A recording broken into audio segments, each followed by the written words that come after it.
Toyota RAV4 2019 година, нов внос от щатите. На 43 000 км. Усещане за нов автомобил. Без технически забележки. Както и интериорни, екстериорни.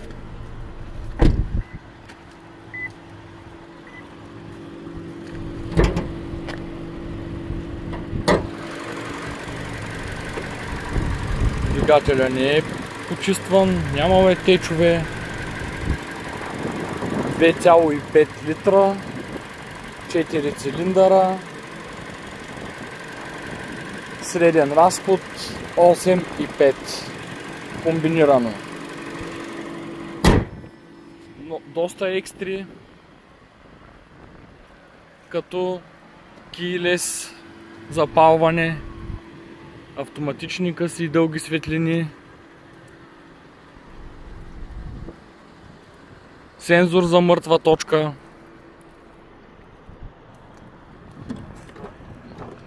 хубав семейен автомобил с гумирани стелки на RAV4 за лесно почистване. След като се бутнат седалките, става доста просторен багажникът. Климатроник, биксенонови фарове,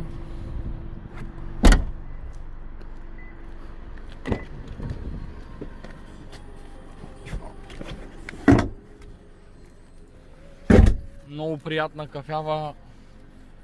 кафяв интериор, светло кафяво, бежаво.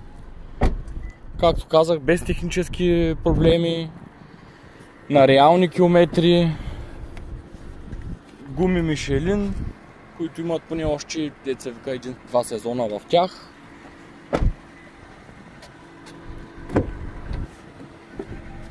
Тук на едната седалка има малко за изпиране. Не, следващия собственик ще има възможност да се погрижи.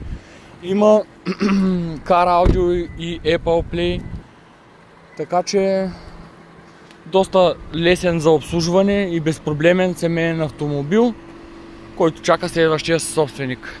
Намира се в град Варна, може да се види по всяко едно време и да се провери в сервиз, в който желаете.